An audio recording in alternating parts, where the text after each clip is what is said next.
सवाल ये है कि आपने शायद आसिफ अली जरदारी साहब का इंटरव्यू देखा था, उसमें उन्होंने कहा जी इनको सबको तो पता ही नहीं है, ना अफजल चंद साहब को पता है, ना बिलावल भुट्टो साहब को पता है, और हर चीज़ तो ठीक है।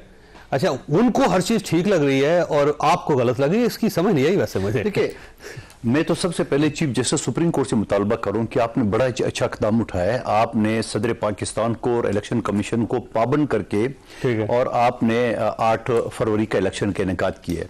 तो क्या अगर ऐसे इलेक्शन हो जो शफाफियत पे इसका दाग लगाओ तो उसको ठीक किया जा सकता है। आसिफ अली जरदारी साहब ने जो बात की है उसने, देखिए हम अगर उनको कोई खराबी नजर नहीं आ रही, सुन जरदारी साहब को सुन देखिए, इलेक्शन कमीशन हर पार्टी हर इलेक्शन में इलेक्शन के बाद एतराज लगाते हैं। हम तो 3 महीने पहले कह रहे बाबा इलेक्शन कमीशन को अगर ये चीजें आप ठीक कर दे तो इलेक्शन शफाफ कहलाएगा।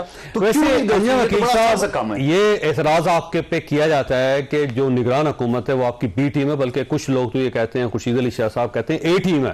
तो जब ए टीम आपकी इख्तियार में बैठी हुई है तो इलेक्शन क्यों करवा रहे हैं? क्यों 40-42 अरब रुपए नुकसान कर रहे हैं पाकिस्तान का? देखें जी, निगरान हुकूमत एक प्रोसेस के तहत बनी है। लीडर ऑफ हाउस और लीडर ऑफ अपोजिशन के एक उसके दोनों आपके कंसेंट से बनी, दोनों ही आपके थे। बड़ा लीडर ऑफ अपोजिशन मौजूद है, बैट्समैन भी आपका, बॉलर भी। कानूनी तकाजा पूरा किया गया है और कोई हमारी हुकूमत नहीं है जी। आज जो बैठे हैं न्यूट्रल लोग बैठे हैं, किसमें कोई हमारे पार्टी का कोई जो जिस तरह फरमा रहे हैं कोई इस वक्त जो कारकुन है या ओहदेदार है, इसमें कोई हमारा नहीं है। और वो बिल्कुल जो हुकूमत सर्व कर रही है, मैं समझता हूँ वो ठीक चल रहे हैं। उसमें हमें एतराज नहीं है। न्यूट्रल इलेक्शन साफ होगा, शफाफ होगा, साफ और शफाफ होगा, और ये इंशाल्लाह जरूरी होगा। तो ये तो इलेक्शन कमीशन की ड्यूटी है सर। एक खेल रही है, जब एक ही टीम खेल रही है, वो दूसरी टीम भी एतराज कर रही है कि भाई हमें भी खेलने दें। ये तो कह रहे हैं जी हमें आपने ग्राउंड से बाहर रखा हुआ, तो फिर कैसे होंगे साफ और शफाफ इलेक्शन? देखें जी, वो अब अगर 2018 वाले इलेक्शन के तो वो तो मुश्किल है, वो तो 2018 वाले वो मौका नहीं मिलेगा। लेकिन इलेक्शन शफाफ होंगे, इलेक्शन कमीशन बिल्कुल फेयर है। ये इनको वक्त से पहले रोना शुरू करें। अब लोग जो बदल चुके हैं, लोग समझ चुके हैं कि 3.5 पौने 4 सारी कारकर्दगी क्या थी पीटीआई की, और अब वही लोग जो इनके साथ चले हैं वही मायूस होकर इनको छोड़ के भी आ रहे हैं। डॉक्टर साहब ये फरमाइए सर, एक तो वो कह रहे हैं, यकीन दिलवा रहे हैं आपको कि साफ होंगे, शफाफ होंगे इलेक्शन और कोई गड़बड़ नहीं होगी, और ये जो निगरान हुकूमत है ये एक न्यूट्रल गवर्नमेंट है। एक दूसरा, ये अकबर एस बाबर साहब, सर मेरा नहीं ख्याल कि वो आपको हिलने देंगे, क्योंकि वो बानी रोकन है। आप लोग सारे बाद में आए हैं, वो तो इमरान खान साहब के साथ जाके पार्टी रजिस्टर करवाई थी उन्होंने। तो वो अगर बल्ले का निशान ले गए तो इलेक्शन कैसे लड़ेंगे फिर आप? देखिए, इस तरह है कि फॉर एग्जांपल राणा सनाउल्लाह किसी जमाने में पीपल्स पार्टी में थे, ठीक है, आज वो जाके पीपल्स पार्टी के ऊपर एतराज कर सकते हैं? कर सकते हैं? करने को तो कुछ भी हो सकता है। नहीं, वो और बात है कि अगर जज जाके कह दे कि हाँ जी ये वो है, तो फिर हम क्या कर सकते हैं, ठीक है। लेकिन जब आप एक प्रोसीजर देखते हैं, उनको निकाल दिया गया था, उनकी नोटिफिकेशन पार्टी से हो गई थी, सब कुछ हो गई, तो how can he say that thing, ठीक है। अब बात, लेकिन आगे उनके पास कोर्ट का ऑर्डर है। देखिए, कोर्ट का ऑर्डर उस दिन के लिए होगा, उसके बाद का नहीं होगा।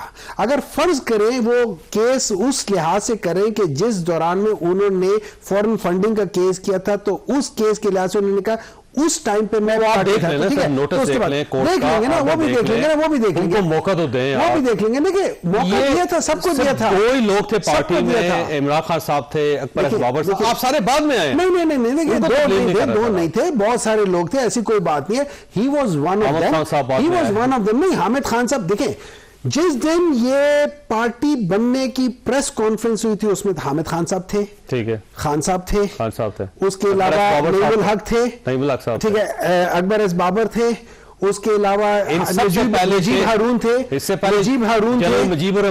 नजीब हारून थे, और उनके साथ 5-6 और थे। मतलब ये कोई 12 बंदों ने या 10 बंदों ने प्रेस कॉन्फ्रेंस की थी, ये वो लोग थे। लेकिन इस दौरान में देवर अदर पीपल, जैसे क्या नाम है उसका, आमिर क्यानी, सैफुल्लाह न्याजी, ये सब लोग उसी टाइम पे ही आ गए थे पार्टी के अंदर। लेकिन हाँ, जो पहली प्रेस कॉन्फ्रेंस थी उसमें ये लोग शामिल थे, तो उस लिहाज से आप इनको बानी कह सकते। 2 लोग थे जाके पार्टी अकबर एस बाबर साहब थे, दूसरे इमरान खान साहब थे, दैट डजंट मीन कि अगर मैं इसका बानी था उसके बाद मैं हमेशा के लिए इसका रहूंगा, चाहे मुझे पार्टी, चाहे मैं पार्टी में हर एक से इख्तलाफ करके एक डिसिप्लिनरी एक्शन के बेसिस पे मुझे निकाल दिया जाए। हर एक चीज के उसूल कायदे होते ना। आपकी पार्टी में इख्तलाफ करने वाले को निकाल दिया जाता है? नहीं, एक मिनट है, आप देखिए किसी भी पार्टी में आप जब कोई ऐसी बात आपने की हो, आपने वो कह रहे हैं कि फॉरेन फंडिंग नहीं होनी चाहिए, ये एतराज था ना सर। ये फॉरेन फंडिंग से पहले की बात है। फॉरेन फंडिंग का केस तो ये 2014 में लेकर गए ना, ठीक है ना। ये तो बात है 2011 की बात कर रहा हूं। क्या वैसे कसूर क्या किया था जिसकी वजह से? देखिए, इनकी 3-4 जो हमारे मेंबर्स थे ना, चूंकि मैं उस वक्त पार्टी में था, इनके 3-4 मेंबर्स के साथ ठीक ठाक किस्म की बदतमीजियां हुई थी। होती रहती है सर पार्टी में। सुनते जाए ना। उस बेसिस पे इन्होंने कुछ ऐसी बातें की थी जिसपे पार्टी ने, जो उस वक्त के सेक्रेटरी जनरल थे, उन्होंने इनसे शो कॉज मांगा था कि ये आपने कहा है तो इसको कर ले। उसके बेसिस पे इन्होंने जो ईमेल्स लिखी थी, इन्होंने जिस लिहाज से वो कहा था, इन्होंने उस वक्त कहा था कि मैं इस पार्टी के साथ ये करूंगा, मैं इस पार्टी के साथ वो करूंगा और फलाना करूंगा, और इन्होंने उसका जवाब देने की बजाय उल्टा वो कहता, जिसके बेसिस पे इनको निकाल दिया गया था। लेकिन उसको छोड़ देता, दैट इज हिस्ट्री। अभी आपने एक पूछा था कि क्या ये निगरान हुकूमत, देखिए इस तरह है कि leader of the house PMLN, leader of opposition PMLN, prime minister इस वक्त जो है वो एक्स PMLN, अच्छा जो इंटीरियर मिनिस्टर है एक्स PMLN। पार्टी आपके साथ रही है, बाप पार्टी है। सुन ले मैं एक्स की बात कर रहा हूं ना। अभी दोबारा मुझे बात बताएं, बाप पार्टी PMLN में चली गई कि नहीं? तो ये किसके हैं? बाप के ही है ना। तो अब जब बाप इनके साथ चली गई है, बाप आपके पहले इनके साथ, देखिए हमारे साथ एज ए पॉलिटिकल पार्टी थी ना, तो अब ये नाम पॉलिटिकल पार्टी हो गई है। सुन ले, नहीं ये नहीं है। अब वो PMLN के मेंबर, अच्छा ये पहले भी PMLN के मेंबर थे। PMLN की बेसिस पे 2018 में इन लोगों ने अपनी पार्टी बनाई। लोग हैं ये पाकिस्तान मुस्लिम लीग नून में थे, पाकिस्तान पीपल्स पार्टी के कहने पे इन्होंने पार्टी बनाई, आपके इत्तेहाद में चले गए। कमाल है। ठीक है, वो देखिए वो तो और बात है, लेकिन एज ऑफ ये इन लोगों ने फिर ये कहा था, जैसे अभी वो कादिर साहब ने कहा था कि प्राइम मिनिस्टर साहब ने भी ये ख्वाहिश जाहिर की थी इससे पहले कि वो PMLN में ज्वाइन करना चाहते हैं, और बाकी नाम उन्होंने बता दिए। ये ख्वाहिशें सबकी थी। शाह महमूद कुरैशी साहब पाकिस्तान मुस्लिम लीग नून में जाना चाह रहे थे, पाकिस्तान पीपल्स पार्टी से आए थे। नहीं देखिए वो उस वक्त की बात है ना, वो 2013। और शाह महमूद कुरैशी, ये याद रखिए, शाह महमूद कुरैशी ने रिजाइन दिया था किस वजह से? रेमंड डेविस के केस में उन्होंने रिजाइन दिया था, और उसके बाद ये गए थे। तो ये देखिए पूरी पार्टी आपकी मांगे की है। अभी अकील अंजुम साहब ने बात की थी, उन्होंने कहा था कि 2018 के इलेक्शन नहीं हो सकता। ये बिल्कुल सही कह रहे हैं। ये 1990 का इलेक्शन करवाना चाह रहे हैं। RDS किसमें ये 19 सुन ले मैं वही कह रहा हूं, ये 1990 का इलेक्शन करवाना चाह रहे हैं। जिस तरीके से इनको सपोर्ट मिली थी, अब मुझे नहीं पता इस दफा ओसामा बिन लादेन से इनको शायद पैसे ना मिले, लेकिन कहीं ना कहीं से ये पैसे निकाल लेंगे। बुरा लग रहा है तो PTI ने इस मुल्क को, इस इलेक्शन को मजाक बनाया हुआ है। अच्छा, जो सुप्रीम कोर्ट का मजाक बना था 1997 में अमीरुल मोमिनीन साहब ने जाके जो सुप्रीम कोर्ट में हशर किया था, वो बहुत अच्छा किया था। जो 1993 में उन्होंने कहा था, जो नहीं पहले मेरी बारी है ना, अभी आपने उनसे सवाल नहीं किया, मैं तो दबाऊंगा, वो दब क्यों रहे? लेकिन एक मिनट है ना, मैं आपको एक बात बता देता हूं, ठीक है। 1993 में ये किसने कहा था कि हमारी फौज जो है ना वो हेरोइन बेच के काम करती है? 1997 में 2013 में किसने कहा था कि ये जो मुंबई में अटैक्स हुए थे ये पाकिस्तान से हुए थे? इनसे ज्यादा नुकसान। और सुप्रीम कोर्ट का तो हशर आपने देख लिया। उसके छोड़े अभी जो हुआ था, अंदर सुप्रीम कोर्ट चल रही है, बाहर सारे जाके कर रहे हैं, और पुलिस वाले इनको पुलिस की गाड़ियों में ये लोग जा रहे हैं। मतलब खुदा का खौफ करें, कोई खुदा खौफ ही करेंगे। वैसे सियासत हमने की है, मियां मोहम्मद नवाज शरीफ ने की है। आज अल्हम्दुलिल्लाह हम बाहर निकलते हैं वोट लेने के लिए, और बड़े फख्र से कहते हैं कि हमें वोट क्यों दें।